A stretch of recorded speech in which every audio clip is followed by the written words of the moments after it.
Good morning everyone. आप सबों का स्वागत है हमारे यूट्यूब चैनल कंपाउंडिंग कॉर्नर में। आज हम डिटेल एनालिसिस करेंगे one of the most awaited IPO Tata Capitals के बारे में। इस वीडियो में हम complete analysis financial and other aspect के बारे में करेंगे। क्या कुछ इस आईपीओ से रिलेटेड चीजें अभी तक बाहर आई है और क्या हमारा स्ट्रेटजी होने वाले है।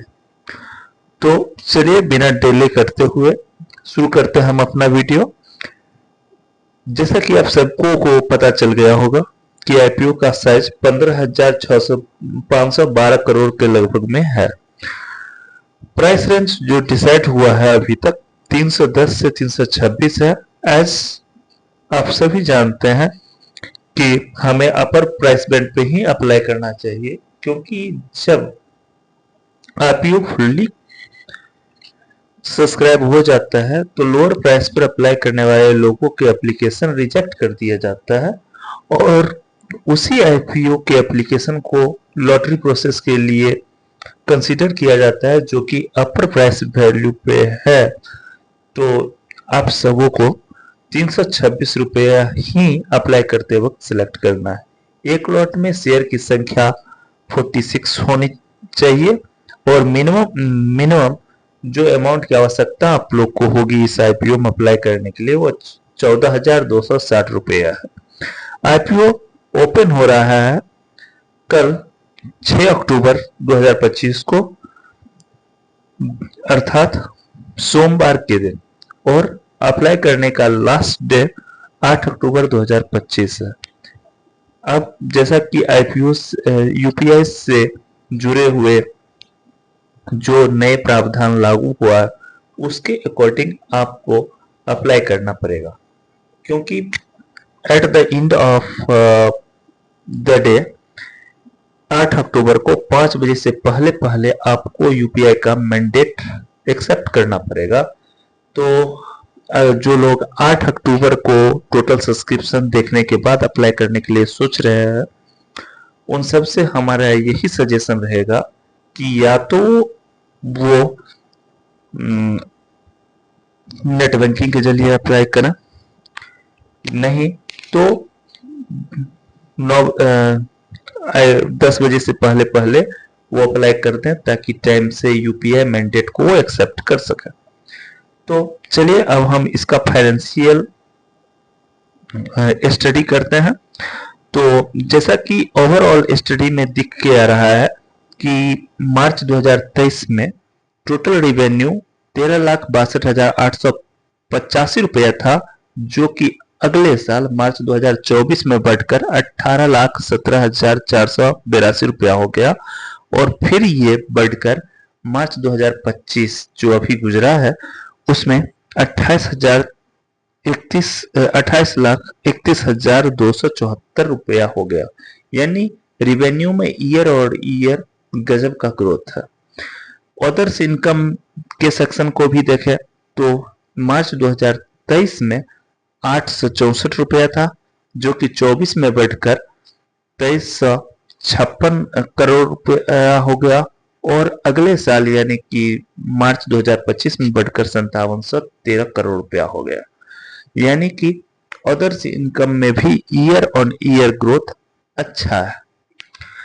टोटल इनकम की बात करें तो मार्च 2023 में 13,63,789 रुपया था, जो कि मार्च 2024 में बढ़कर 18,19,838 रुपया हुआ, जो कि अगले साल मार्च 2025 में जबरदस्त ग्रोथ के साथ 28,36,987 करोड़ रुपया हो गया।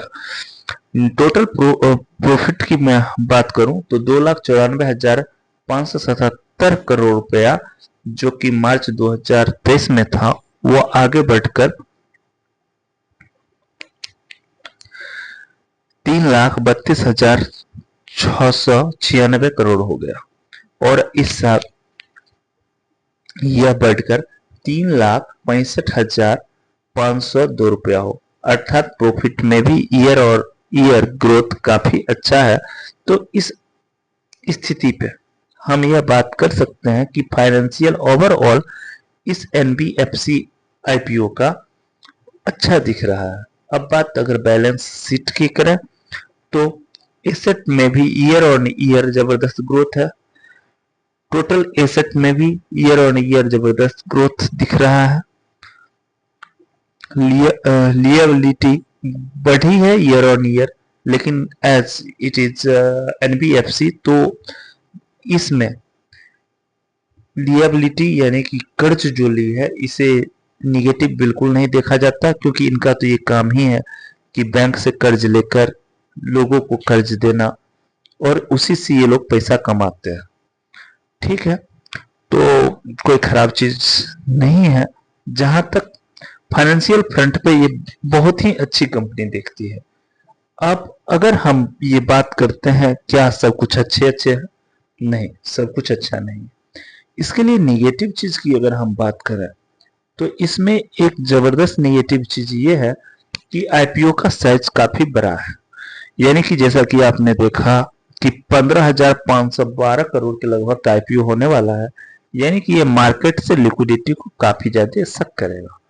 दूसरा पॉइंट ये भी है कि इसके आसपास ही एक और बड़ा आईपीओ आ रहा है और वो भी कंपनी काफी अच्छी है, जैसे एलजी इलेक्ट्रॉनिक्स। तो यह पॉसिबल है कि बहुत तगड़ा ग्रोथ तो नहीं देखा जा सकता है, लेकिन लॉन्ग टर्म के पॉइंट ऑफ व्यू से अच्छी कंपनी दिख रही है और ऐसा सोचा जा सकता है कि लिस्टिंग पे भी छोटा मोटा प्रॉफिट बुक किया जा सकता है। तो अभी का जो मार्केट कंडीशन है, जहां पर लगातार एक के बाद एक सारे शेयर गिरते जा रहे हैं, वैसे में एक ठीक ठाक ऑप्शन के तौर पर इसे देखा जा सकता है। बाकी जीएमपी से रिलेटेड क्या कुछ अपडेट आता है वो समय समय पर हम आपको अपडेट करते रहेंगे। तो ये हमारा जो चैनल है कैपिटल कॉर्नर, इसे जाके सब्सक्राइब करके रख लीजिए ताकि, और घंटे का आइकन को जरूर बजा दीजिए। इससे क्या होगा कि जैसे ही हम वीडियो अपलोड करेंगे आप लोग को तुरंत नोटिफिकेशन मिल जाएगा।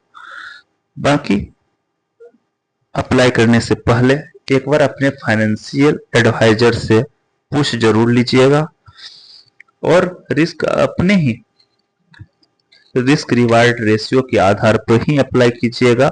मेरा क्लियर कोई भी ओपिनियन सजेशन नहीं है कि आप इसमें अप्लाई कीजिए या न कीजिए। मतलब जो जैसा फाइनेंशियल था, दूध का दूध पानी का पानी, हमने वो चीजें आपके सामने रख दिया। तो ठीक है, बाकी जैसा अपडेट आता है, कोई न्यूज निकल के आती है, ग्रे मार्केट में क्या हो रहा है, वो सारी चीजें हम समय के साथ आपको बताते रहेंगे। एक बार फिर से आप वीडियो को लाइक कर दीजिए और हमारा चैनल सब्सक्राइब कीजिए। Thank you. फिर मिलते हैं किसी और वीडियो में।